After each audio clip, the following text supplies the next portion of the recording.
다 함께 신앙 고백하겠습니다. 나는 전능하신 아버지 하나님 천지의 창조주를 믿습니다. 나는 그의 유일하신 아들 우리 주 예수 그리스도를 믿습니다. 그는 성령으로 잉태되어 동정녀 마리아에게서 나시고 본디오 빌라도에게 고난을 받아 십자가에 못 박혀 죽으시고 장사된 지 사흘 만에 죽은 자 가운데서 다시 살아나셨으며 하늘에 오르시어 전능하신 아버지 하나님 우편에 앉아 계시다가 거기로부터 살아있는 자와 죽은 자를 심판하러 오십니다. 나는 성령을 믿으며 거룩한 공교회와 성도의 교제와 죄를 용서받는 것과 몸의 부활과 영생을 믿습니다. 아멘. 찬송가 204장 부르십니다.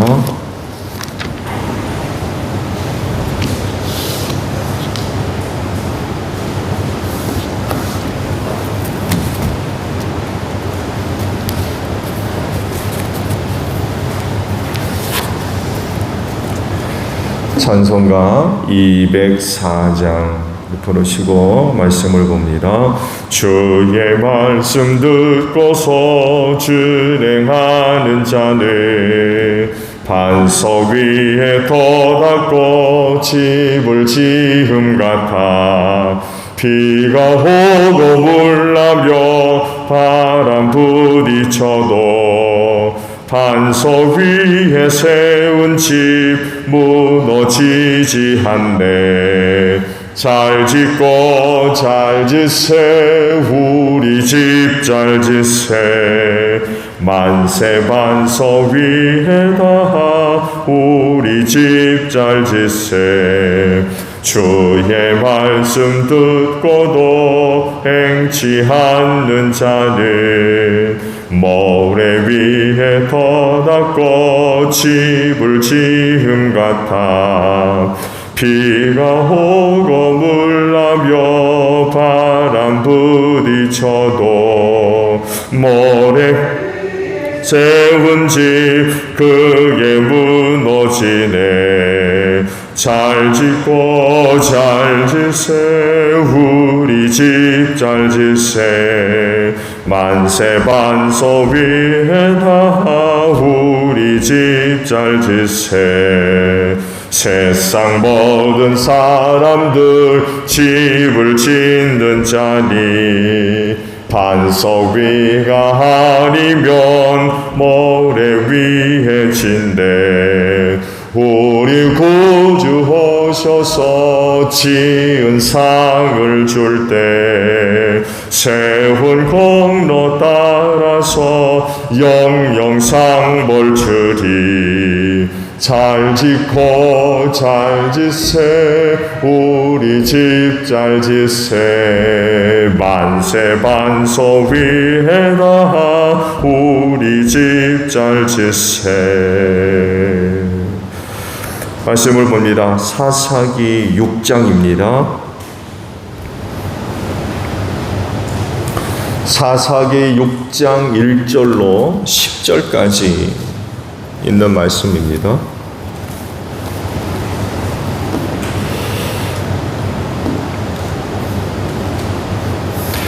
이스라엘 자손이 주님께서 보시는 앞에서 악한 일을 저질렀다. 그래서 주님께서는 7해 동안 그들을 미디안의 손에 넘겨주셨다. 미디안 사람의 세력이 이스라엘을 억누르니 이스라엘 자손은 미디안 사람들 때문에 산에 있는 동굴과 요새의 도피처를 마련하였다. 이스라엘 자손이 씨앗을 심어 놓으면 미디안 사람과 아멜렉 사람과 동방 사람들이 쳐 올라오는 것이었다. 그들은 이스라엘을 마주보고 진을 쳐놓고는 가사에 이르기까지 온 땅의 소산물을 망쳐놓았다. 그리고 이스라엘에 먹을 것을 하나도 남기지 않았으며 양이나 소나 나귀까지도 남기지 않았다. 그들은 가축대를 몰고 장막을 가지고 메뚜기 떼처럼 쳐올라왔는데 사람과 낙타가 이루 셀 수 없을 만큼 많았다. 그들이 올라와서 온 땅을 황폐하게 만들었다. 이스라엘이 미디안 때문에 전혀 길을 펴지 못하게 되자 마침내 이스라엘 자손이 주님께 울부짖었다. 이스라엘 자손이 미디안 사람들 때문에 주님께 울부짖을 때에 주님께서 이스라엘 자손에게 한 예언자를 보내어 말씀하셨다. 나주 이스라엘의 하나님이 말한다. 바로 내가 너희를 이집트에서 나오게 하였고 종살이하던 집에서 너희를 이끌어내었다. 내가 너희를 이집트 사람과 또 너희를 억압하는 모든 원수의 손에서 구하여 내었다. 내가 그들을 너희가 보는 앞에서 쫓아내었고 그 땅을 너희에게 주었다. 그러면서 나는 너희에게 말하였다. 나는 주 너희의 하나님이다. 너희가 아모리 사람의 땅에서 살고 있으나 아모리 사람의 신들을 섬기지 말아라. 이렇게 말하였으나 너희는 내 말을 듣지 않았다. 아멘.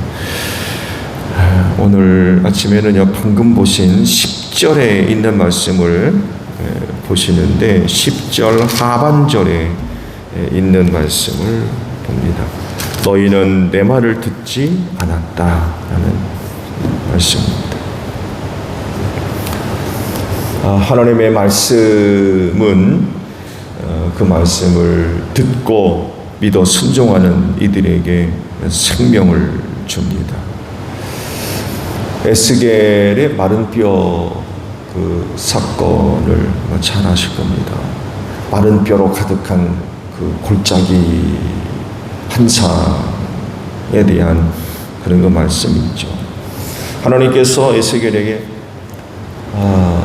나를 대신해서 그 마른 뼈들을 향하여서 대언해라 하시면서 주신 말씀을 받아서 마른 뼈들을 향하여서 대언을 하자 살아나서 큰 군대를 이루었다 라고 말씀을 하시죠. 이 환상은 장차 이스라엘이 회복될 것에 대한 환상을 에스겔에게 보여주신 거였죠. 중요한 것은요, 그 마른 뼈들이 그 에스겔을 통하여서 하나님의 말씀을 듣자 살아났다는 것입니다. 이런 사건들을 볼 때에 하나님의 말씀은 생명을 주는 말씀입니다. 그래서 듣고 믿어 순종하는 사람들이 그 말씀을 통하여서 생명을 얻고 구원을 얻는 줄로 믿습니다. 그런데 오늘 주신 말씀을 보면 가나안 땅에 들어간 이스라엘이 하나님의 말씀을 듣지 않고 순종하지 않았다 하고 지금 책망을 하시는 거죠. 그리고 그 결과는 그 땅의 원주민들로부터 괴롭힘을 당한 거였습니다. 이번에는 미디안 족속에 의해서 압제를 받아서 큰 고통을 당하는 이런 그 일들이 일어났음을 기록을 하고 있죠. 아브라함에게 그 하나님께서 너와 네 자손에게 이 땅을 주겠다 라고 말씀하셨거든요. 그러면 그대로 이루어져야 되죠. 그대로 이루어져야 돼요. 근데 그 말씀이 그대로 이루어지다가 중단돼 버렸어요. 지금까지 말씀을 봐왔죠. 그 하나님 땅에 들어가 가지고 이스라엘 백성들이 하나님의 말씀에 순종하지 않는 거예요. 그 땅에 사는 백성들을 전부 진멸시키고 쫓아내라고 했는데 안 해요. 그러니까 하나님도 내가 더 이상 그 땅의 가나안 부족들을 너희들 앞에서 쫓아내지 않겠다. 이런 말씀을 하시면서 이를 통해서 내가 너희를 시험해 보겠다. 내 말을 잘 듣는지 안 듣는지 시험해 보겠다. 그러시면서 가나안의 부족들을 안 쫓아내셨어요. 이스라엘 백성들이 정신 차리고 하나님을 찾고 섬기면 은혜를 주셔가지고 아무 탈 없이 그 땅에서 살았지만 하나님 섬기지 않고 우상 숭배하고 타락하고 부패하게 되면 가나안의 부족들을 들어가지고 그들을 징계하시는 거예요. 말씀드린 대로 이번에는 미디안 사람들을 통해 가지고 이스라엘을 이제 징계를 하셨던 거죠. 조상들에게 약속하신 그런 그 말씀이 결국 이루어지지를 않았던 거죠. 하나님은 신실하신 분이라고 하는데 어떻게 이렇게 될 수가 있을까요? 그건 이유를 말씀을 하셨습니다만에도 하나님의 말씀을 듣지를 않는 거예요. 출애굽한 이후 모세를 통하여서 그 백성들에게 누누이 말씀하셨죠. 너희가 그 땅에 들어가거들랑 반드시 말씀에 순종해야 된다. 그래가 너희가 그 땅에서 살 수 있다. 라고 누누이 모세를 통하여서 권고하셨어요.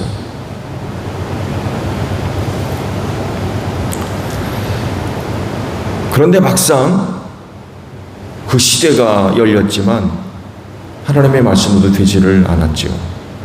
그 땅에 들어가서 순종하지 않는 겁니다. 그리고 그 결과는 가나안 부족들을 쫓아내지 못하고 이제는 그들을 통해서 압제를 받는, 괴롭힘을 당하는 이런 그 일들이 벌어지게 되었던 거죠. 우리가 앞서 드보라 여선지에 대한 사사에 대한 말씀을 봤죠. 드보라 그리고 바락, 야엘 이런 사람들의 희생을 통하여서 하솔왕 야빈을 멸망시키고 40년 동안 전쟁이 없이 평화스럽게 잘 살았다고 말씀을 하세요. 근데 문제는 또 그 이후죠. 이들이 죽고 나니까 또 타락하는 거예요. 하나님 섬기지 않고 우상 섬기고. 그러자 이번에는 미디안 손에 넘기셔가지고 7년 동안 또 압제를 당하게 하셨죠. 오늘 좀 말씀 보신 내용들이 미디안을 통하여서 압제받은 그런 그 상황들, 내용들을 이제 쭉 기록을 하셨죠. 얼마나 괴롭힘을 당했는지 산속에다가 굴을 마련해놓고 피난처를 마련해놓고 살 정도로. 그들이 이제 쳐들어오면 그리 도망가서 사는 거죠. 또 씨를 뿌려놓으면 올라와가지고 그 밭들을 완전히 다 망쳐놓고 짐승들 다 뺏어가고 살 수가 없는 거예요.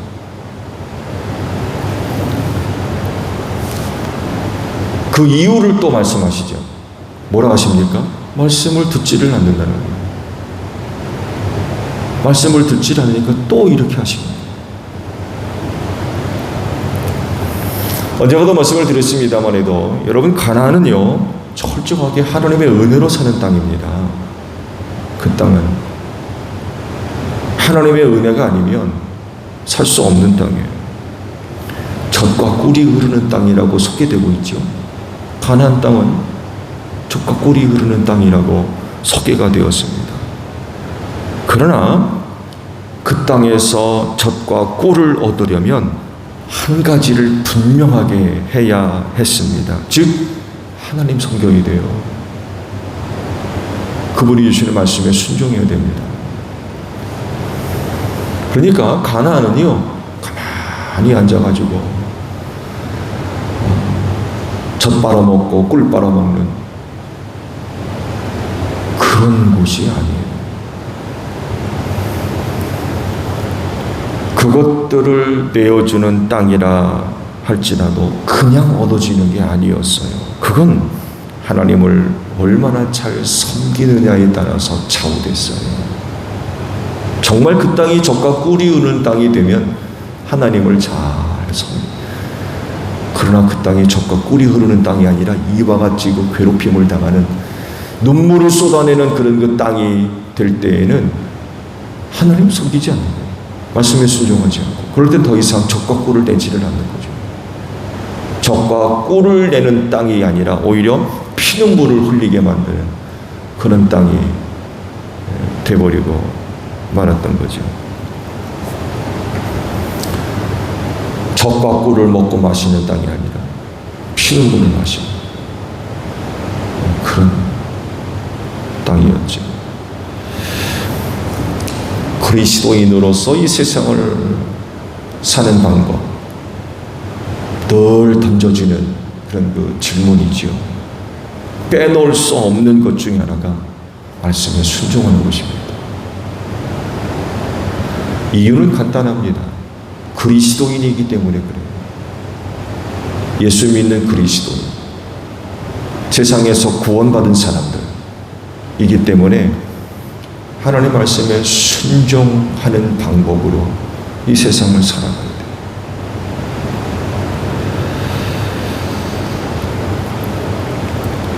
세상은 말씀을 지지하지 않습니다. 인정하지 않는다는 거죠. 만약 세상이 그 말씀을 지지했다 그러면 예수님이 십자가에 못 박아 죽이지 않았을 거예요. 제자들, 교회들 핍박하지 않았을 겁니다. 근데 말씀을 지지 않고 반대하고 싫어하기 때문에 많은 그런 어려운 일을 당했어요.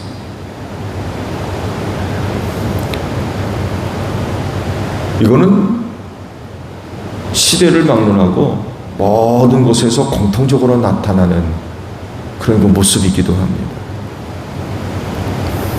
그렇지만 그럼에도 불구하고 그리스도인은 말씀 따라 사는 사람들이에요.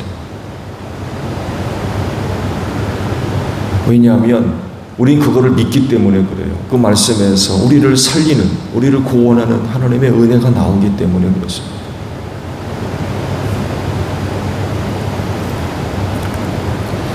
그래서 광야의 만나 사건을 두고 하신 말씀이 사람이 빵으로만 살 것이 아니라 하나님의 입에서 나오는 모든 말씀으로 살아야 된다 라고 하신 이유가 바로 여기에 있습니다.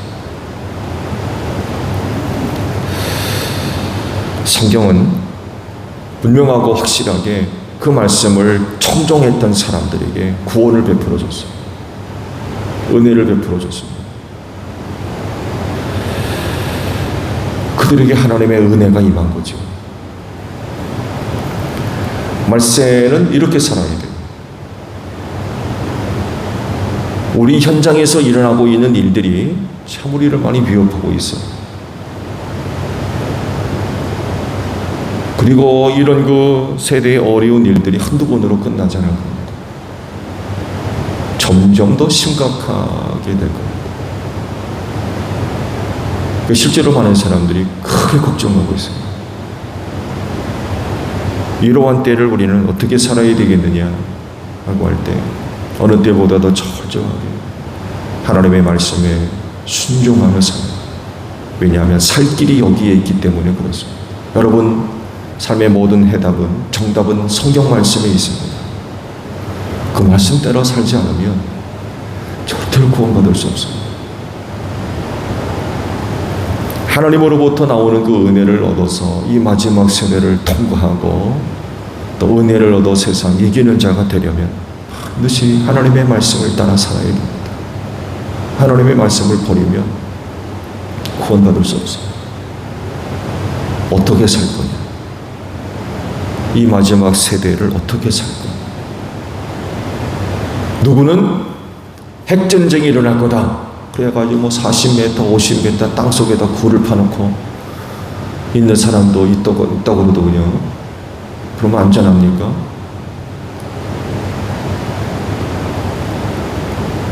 그렇게 사는 것이 아니라 말씀 속에 그 해답이 있는 줄로 믿습니다. 그래서 하나님은 그 말씀을 청종하는 자들에게 구원의 은혜를 베풀어 주셨어요. 그렇지 내 오늘 하루도 말씀 따라 사는 여러분들이 되시기를 바랍니다. 주기도문 합니다. 하늘에 계신 우리 아버지, 아버지의 이름을 거룩하게 하시며 아버지의 나라가 오게 하시며 아버지의 뜻이 하늘에서와 같이 땅에서도 이루어지게 하소서. 오늘 우리에게 일용할 양식을 주시고 우리가 우리에게 잘못한 사람을 용서하여 준 것 같이 우리 죄를 용서하여 주시고 우리를 시험에 빠지지 않게 하시고 악에서 구하소서. 나라와 권세와 영광이 영원히 아버지의 것입니다. 아멘. 기도하겠습니다.